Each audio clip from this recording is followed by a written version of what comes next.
Good afternoon, people of the cardboards, and welcome back to Fun Deck. So, Burst Protocol is officially released in Japan today, I believe. And there was one card that I was really excited about. Just came out actually towards the end of the reveals.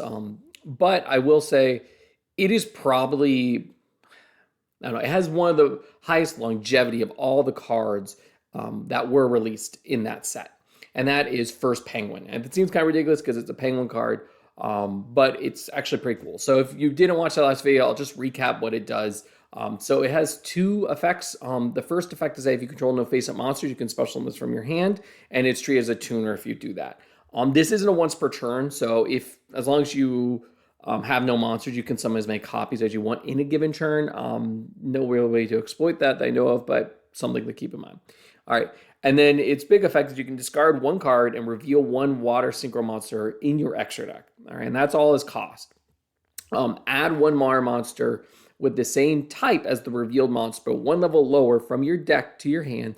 Then you can change this card to face on defense position. Also, you cannot special summon from the extra deck for the rest of the turn except water monsters. Okay, so we'll get into a little bit of the nuances of all this, but just kind of going through it. So it discards as cost. This is important. So if you discard an Atlantean or any type of card like that, this would count because it is a water monster. And it doesn't actually need to flip face down. That's an optional portion of the effect, so you can skip that. But you are still always going to be waterlocked from the extra deck. Okay, so basically this is theoretically a generic way to search any water monster in the game if there is a right corresponding synchro monster that's just one level higher, right, and has the same type. So I thought it'd be interesting to kind of do a deep dive and see, based off of the water synchro monsters we have available now, what are the actual targets you can get, especially what ones can actually function under the waterlock. So I went through and looked at all of them, and I think there are some that are worth discussing. First off, we have Crystron Thisfern and also, just kind of go over this, Crystron Smager, both of the level 3 Krystrons. I am jumping right to level 3 because you'll notice that there's no level 2 water synchro in the game. Didn't know that. And then also the only level 3 is Tatsunoko, which there's no good target for using this. So Crystron, theoretically, this would be a nice way of searching that out. And you can normal summon this because your First Penguin doesn't take a normal summon, which is great. The downside of this, of course, is that Crystron can't really play under the waterlock, and you'd have to be playing the level 4 synchro to search this. But it is theoretically there. All the Crystron cards are water. So, if there ever is a water version of Crystron, like a payoff to go into, that would warrant going into it, I think this is cool. And we'll touch on what other Crystron cards are searchable later on. Continuing on, moving to level 4 now, you can search Atlantean Dragoons. Now, you would need a secondary effect to pitch this, but it is a search target, and I don't think that's bad for Atlanteans. Continuing with level 4, we have, I chose Black Eyes for the Plunder Patrol, but every Plunder Patrol monster pretty much is a level 4 water fiend. So you can, if you are willing to throw in a Frozen Fitzgerald into your extra deck and use First Penguin, you can search out pretty much any Plunder Patrol. The only issue would be you are still waterlocked, but I believe that the Plunder Patrol Link monster is water, so as long as you're okay ending with only it does boost your consistency by quite a bit. Something I want to mention too, and I should have mentioned this early on, is that First Penguin is searchable. It is obviously a 1-for-1 target, but Penguins have a Tenki, so you can always search First Penguin. So theoretically, you can play 6 copies of this card, and again, it doesn't take up your normal summon. So even at the worst part, it's just an extender from your hand. All right, let's keep going. Continuing with level 4s, this is the only spellcaster water monster. I thought actually one of the only spellcaster water monsters. It's a Magistus monster. It's cute. I don't know if this is really worth it. I know they have a couple, if we ever get, I think it's Spoon for Magistus. This might be something to consider, but it's probably not that big of a deal. But something that I thought was pretty interesting is Ice Barrier. Now, Ice Barrier, they have their own roto, right? Consistency is not a huge issue for them, but having a level 1 monster that can just kind of tutor itself out to the field is not bad. So you can search Revealer, which is one of their starters. So I think this is pretty nifty. It does also require discard. Yeah. Um, yeah, but I think it's pretty cool. I know Revealer is one of their better cards. So overall, that is of all the cards we have in the TCG now, up through level 4. Continuing, there are a couple that haven't been released in the TCG. This is the Light Water Dragon. It doesn't do a whole lot, but it basically you can banish it kind of like a rescue rabbit and summon up to 3 level 5 or lower dinosaurs. They have to be water and wind, and then you're locked into dinosaur sea serpents. It's meant to help the bonding deck that still doesn't really exist at this point, but it's something to consider. So if you're okay being locked into dinosaurs and sea serpents and water monsters only from the extra deck for the rest of the term, this could potentially work. The other target that still is OCG right now, or only right now, is Duke Archfiend. So this one, when it's on the field, you can basically use it to send an Archfiend monster from deck to the grave. So theoretically, this could work too. You can use this to send Archfiend. Is it Empress? I don't know why I didn't look this up. I always blank on, but there you can send the level 3 Archfiend monster that searches an Archfiend card on send, and this can kind of work into some of the other Archfiends. The main downside, I'd say, is that the new ritual Archfiend monster only gets its tower's protection when it's summoned from the extra deck. So this is fine, but not ideal. And since it's a fire, you can't actually summon it from the extra deck after you use first penguin. So something to consider. Now, something I do want to highlight about this is that there is no level 5 fish synchro in the game yet. This is kind of a big deal because level 4 fish, obviously there's sharks, and I know there's some additional cards like using Goaty and whatnot. So if they ever do make a level 5 fish synchro, they're, actually, I think that'd be really interesting. There's also a couple mermail cards and that'd be useful. Same if there's anything that ever can search Neptivus, this card would be amazing. Anyway, moving to level 5, we do get Abyss Shark though. And this is actually a really cool thing that I think could see some play in Shark decks. So Abyss Shark is one of those cards that's great. So it summons this up from the hand if you control a water monster, and it searches a level 4 fish, a level 3, 4, 5 fish, which is great. It water locks you just in general, not even from the extra deck, just you can only special summon water monsters. So this is a cute way, theoretically, you could go first penguin, search this, summon this, and search out a level 3 through 5 fish, which is awesome. I think one of the issues Sharks has had is that there was no great way of putting Abyss Shark on the field, because you needed to already kind of play into a water monster and have that. And so if your normal summon got disrupted, this card was dead in your hand. But now that's less of a concern because First Penguin is free. So this one's actually one of the ones I'm most excited about. Continuing on in the same vein, we do have Crystal Shark available. Same thing. I mean, yeah, you can search it. It's nice because this does, extend. But you have to, it doesn't really work great with synchros, but it's something to consider.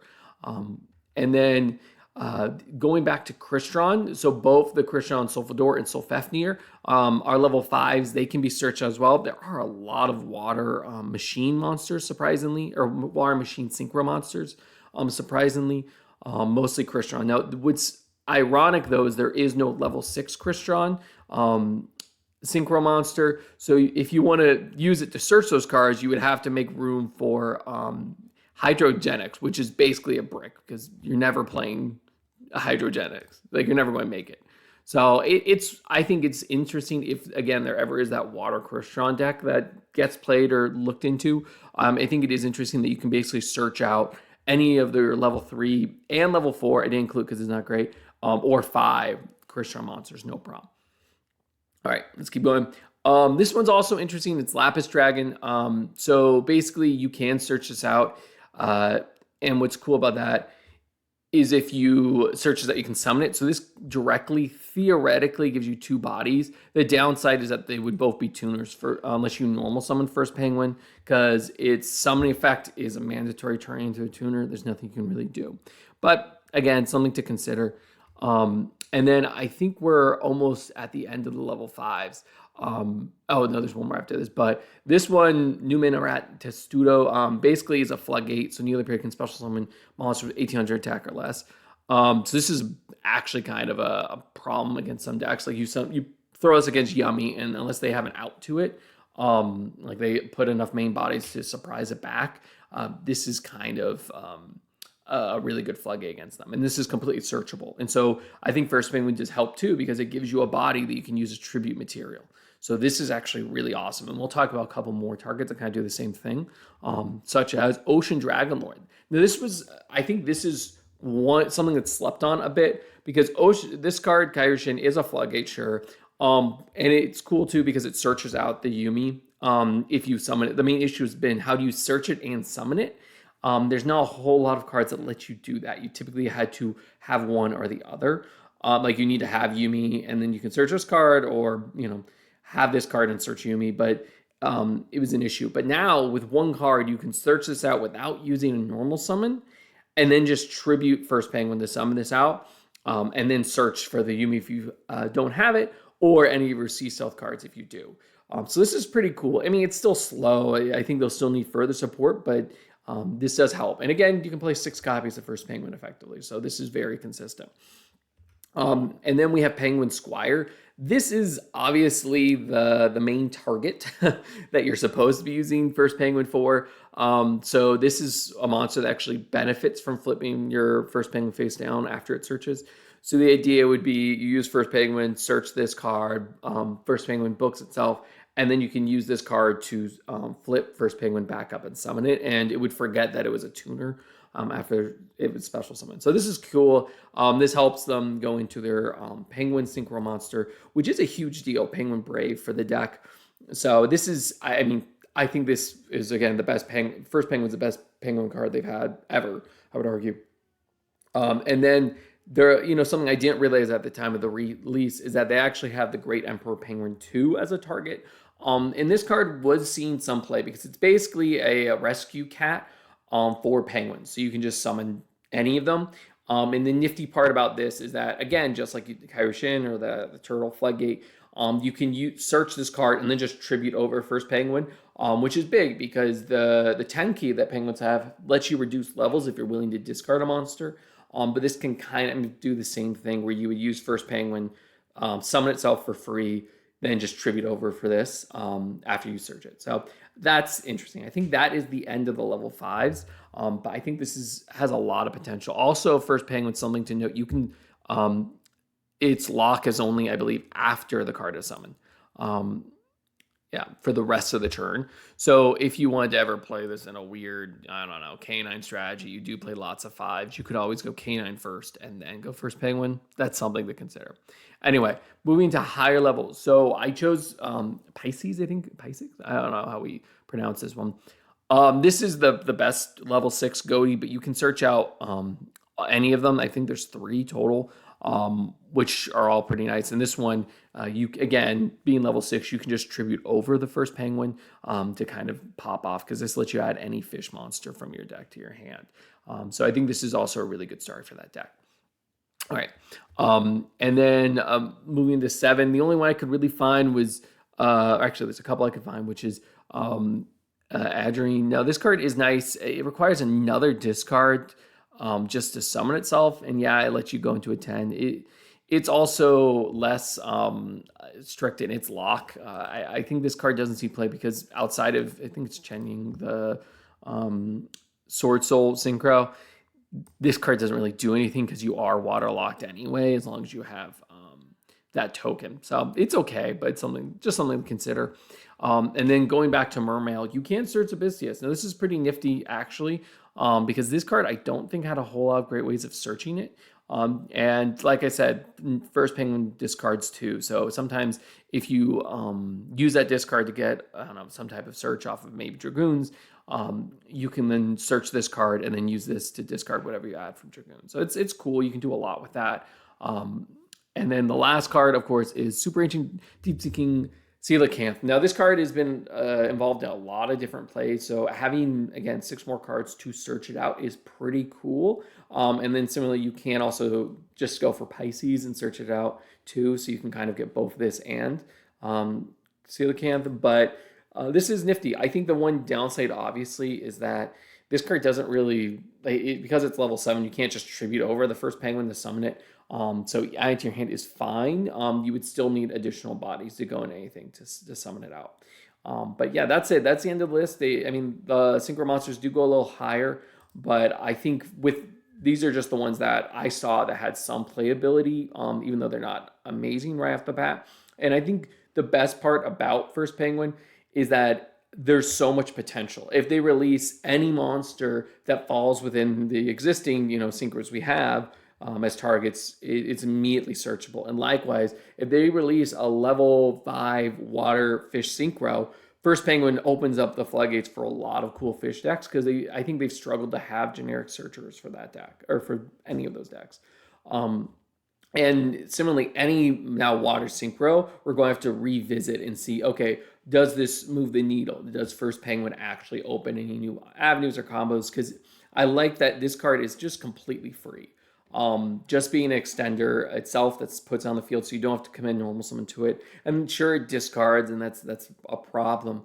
But I think it's a cost you have to pay, obviously.